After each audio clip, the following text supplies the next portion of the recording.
first career? Yo, yeah. After your first year? What was the last place you played?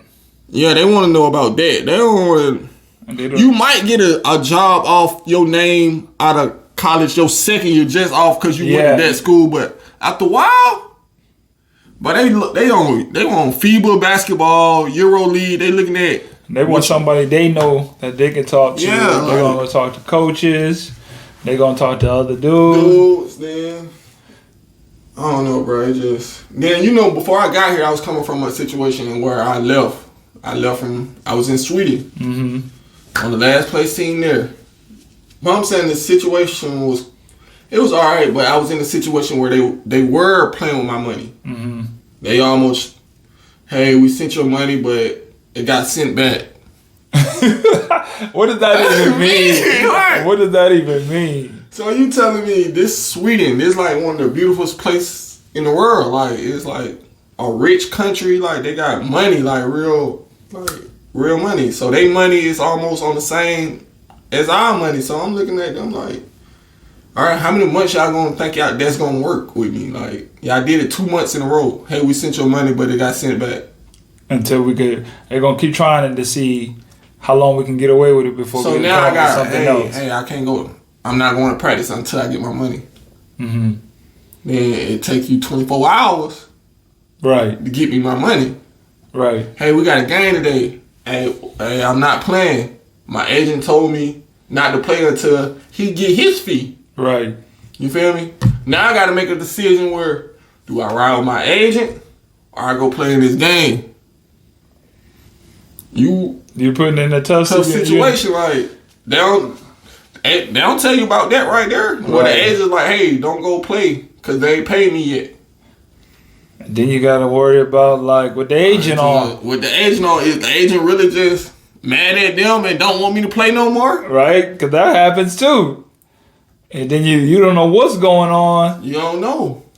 And half the time the agent got a relationship with them. But he's mad. He's mad at them right now because he ain't got his money. But you don't really know if he got his money or not, though, because he can be lying about that. Right.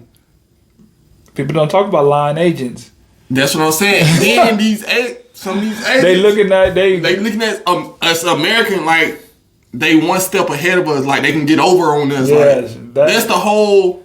Try. Agents feel like we work for them instead of it's like what happens between. Especially you work for me. It's not I work for you. I don't care where you go, what country you go to, you can go to be in Europe, South America. When they see us, they think we slow. They think we dumb. They think we're dumb, like, but not knowing we've been trained like this, and since we've been yay high, like since we've been kids, like we know. When it's some bullshit. It's some BS. That ain't right. I see you. I see you. Like, they don't. I know this ain't right. And you're not going to just tell me otherwise and expect me to go for it. Expect me to go for it. They definitely think you can. It's just a lot of BS. I feel like that's a learned trait in most countries because, like, especially here, let's say here, for example, Argentina. Look at the money. Look at the government. Look how much like the money fluctuates and how much. Look at the situation that happened with dude on the team. Just their relationship with money relates to how their relationship with people. It conspires together. When it comes down to one thing, I'm willing to mistreat you, or think that you're slow, or find a way that I can get over on you because. For some reason, we've just been trained to think that I'm better than you. Yeah.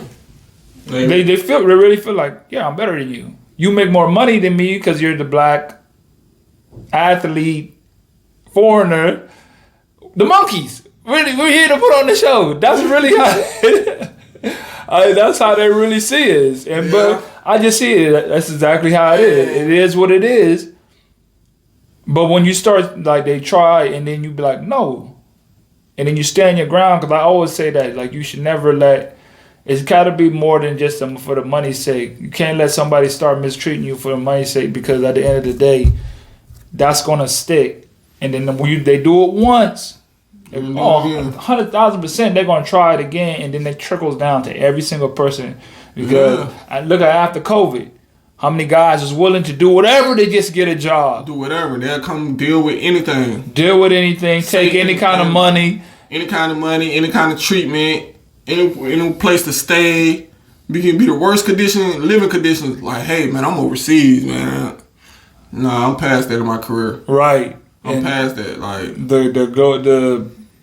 man, honestly, to be like I'm an overseas basketball player, you probably ain't got no bread like that, because if you ain't stacking.